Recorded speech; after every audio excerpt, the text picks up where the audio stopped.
Rob Rohn says, nice haircut, John. Have you played Pokemon Sword or Shield yet? Excited for Reach on Master Chief Collection /PC. Loving the new season. Cheers. I'm glad you brought this up because I wrote a bunch of material on Pokemon. Let me just skim over it quickly.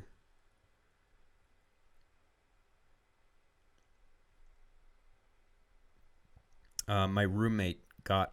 I don't have Pokemon yet, but my roommate just got Pokemon Shield. And if I were to get it, I would get Sword. And you know, he has Shield, I have Sword. We can trade for like the things that are missing from each of our versions, right? But I'm not sold on it yet. Like I was always a Pokemon fan, but I think I'm just getting kind of bored of the formula. Does anyone else feel the same? Who does anyone in this chat have it? Are you enjoying it?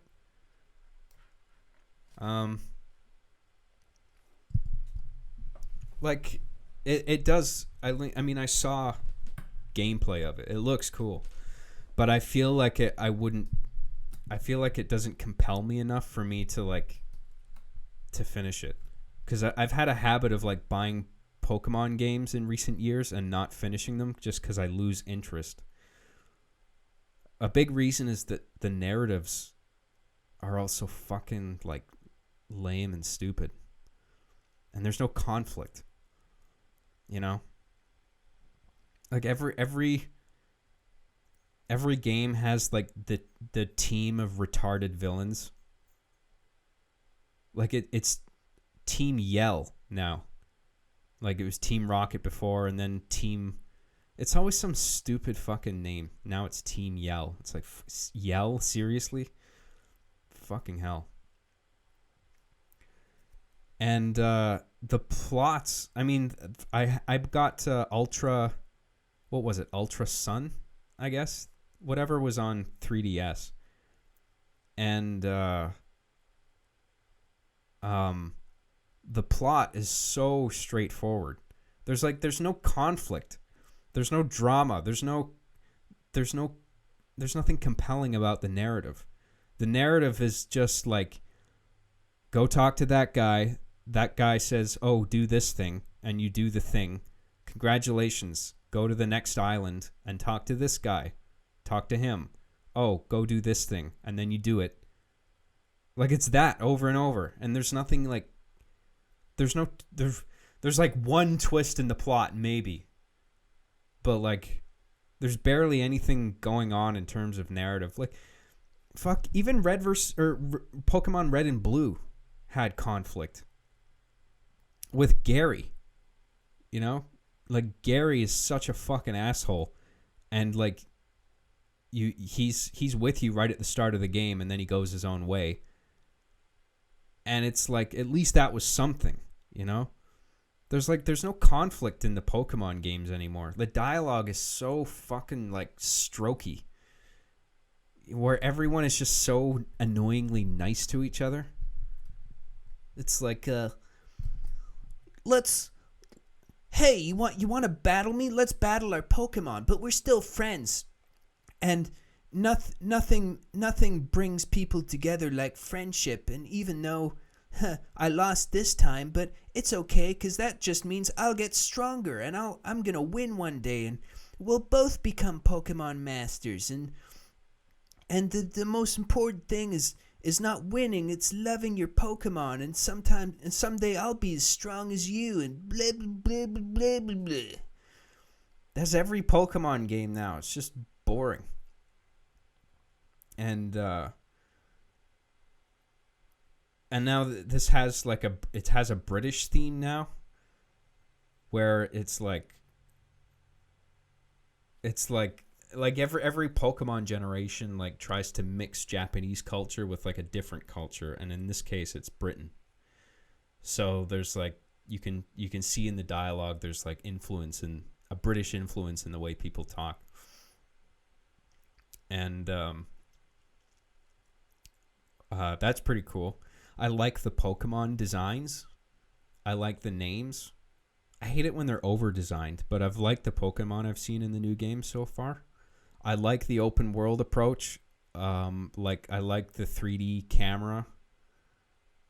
I don't know. It's just the formula. I feel like the formula's tired. And I don't know how I feel about it yet. I want the story to be more compelling. There should be a Pokemon game where, like, you show up at the first Pokemon Center and it just blows up. And then everyone's like, what the hell? We got to do something.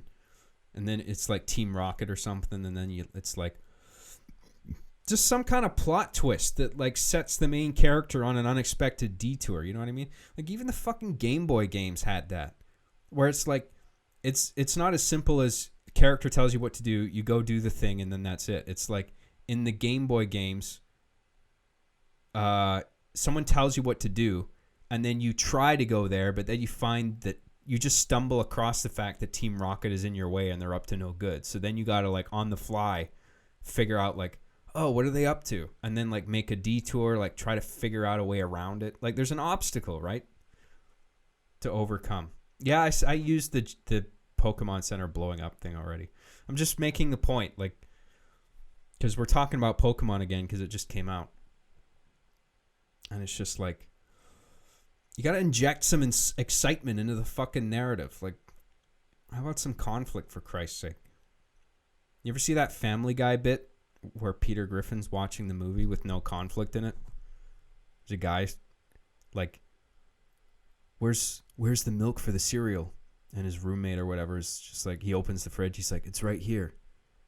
He's like, oh, thanks. Yeah, everything worked out. I'm glad we're friends. Peter's like, there's no conflict in this movie. Where's the conflict, man? Oh yeah, and Game Freak deleted a bunch of Pokemon for seemingly no reason. Like, surely storage isn't an issue now. And then there's that weird thing of, like, Game Freak apparently lied to people saying that they didn't duplicate the Pokemon models from older games, but then they did. There's like a Twitter thread with like photographic evidence that, look, the meshes are exactly the same, you know? And I don't know what that's about. I don't know why they would lie about that. And then and then deleting the certain Pokemon, like, why not just leave them in? Like, I mean, is it because they feel like some Pokemon are just duplicates of others? I mean, surely there's a lot of that going on already with the selection that is available, so why not just leave them all in? I don't know what the fuck's going on there. And no voice acting, which is probably a good idea. But then if there was, everyone would have to speak with a British accent. Hello, Ash. What, fancy a cup of tea before you go on your adventures?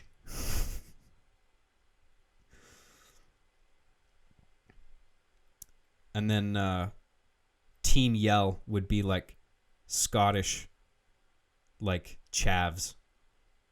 They'd have like short gelled haircuts with Kappa tracksuits on and gold bling. Oi, see you. Gives you the Pokemon, big man. I'm gonna fucking stab ye.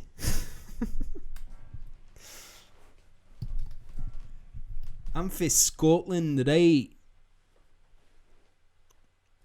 That means I'm gonna kill you and steal your Pokemon. And then the cops would show up, and it would be like, hello. What's all this then? Blimey. It's the old Bill. Get a move on.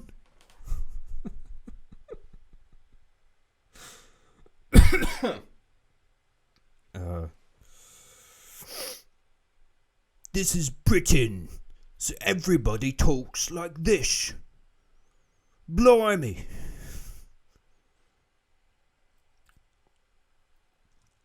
What else about Pokemon?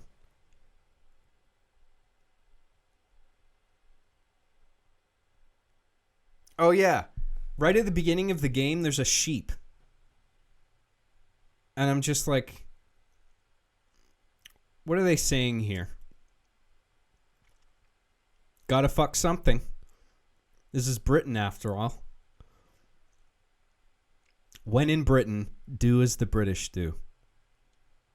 Which is fucking sheep every hour of every day.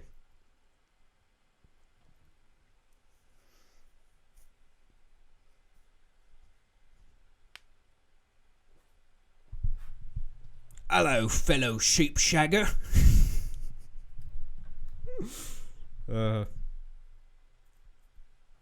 That's what every British person does. They have sex with a sheep on a cliff edge. Like the sheep is facing the edge, and so it keeps pushing back on your junk. This is racist. Yeah, I'm British though, so I can do it. It's okay. If you belong to the group that you're making fun of, it's totally okay.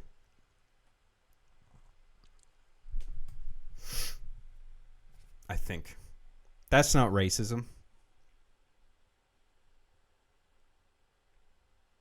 It's no worse than my Japanese accent. That's just as bad, isn't it?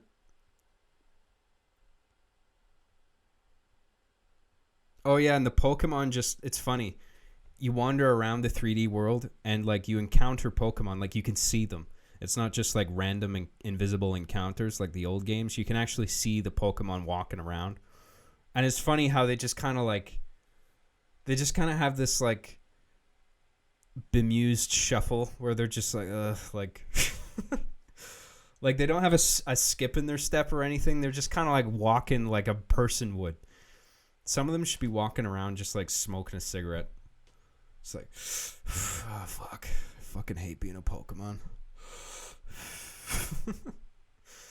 Here comes a trainer. Oh shit, fuck, every time I gotta do this. I'm sick of battling fucking trainers. Maybe I don't want to fight today. I just want to smoke the cigarette.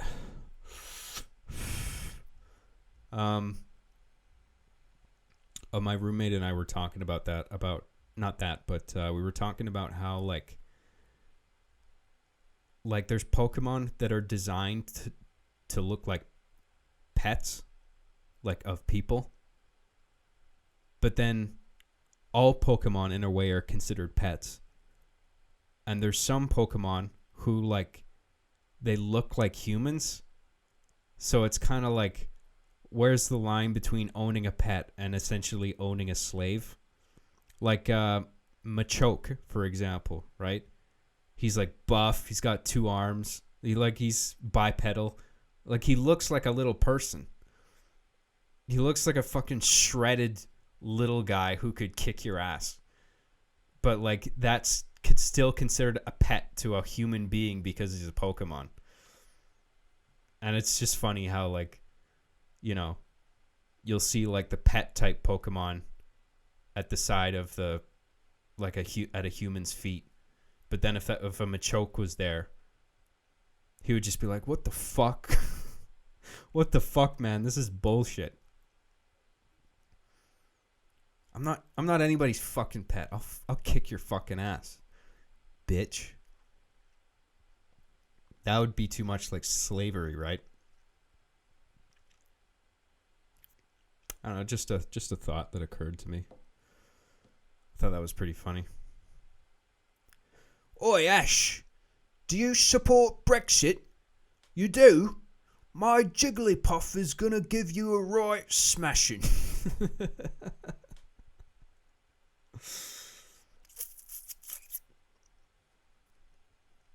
You should write the dialogue for Pokemon. God, be an improvement over the writers they got now. I mean, the like I said before, the writing is just too strokey. Like, it's too friendly. Everybody's, you know, God forbid you put a little conflict in there or an unlikable character. That's what the Pokemon games need. You need a guy at the beginning that's a total fucking asshole. You know? Like, all the characters you meet at the start of the new Pokemon and recent Pokemons, they're like all just too like friendly and like, hey, let's work together. Blah, blah, blah. We're going on an adventure together, and if we fight our Pokemon, even though one of us loses, it's okay, because we're still friends, and friendship is the most important thing of all. You had that with Gary. Yeah, I know, but like, just because they did it before, that doesn't mean you exclude it from the formula just because it occurred before. Like, you need it there, because it makes the fucking narrative interesting. With Gary in the Game Boy games, it was like, oh, this guy's such a prick. I can't wait to beat this guy. You know, it motivated you. And there was an actual thematic reason that Gary was an asshole in those games, because it's his arrogance that ultimately is his downfall at the end of the game when you're facing against him after the Elite Four. It's like his arrogance isn't just there for the sake of conflict. It actually serves a thematic purpose. It's the reason Gary loses to Ash, which I thought was really cool. I thought that was pretty... Given the fact that it's a Game Boy Color game, I thought it was pretty sophisticated storytelling, you know? But anyway. What do I know about writing? I've just been doing it for 12 years. Anyway,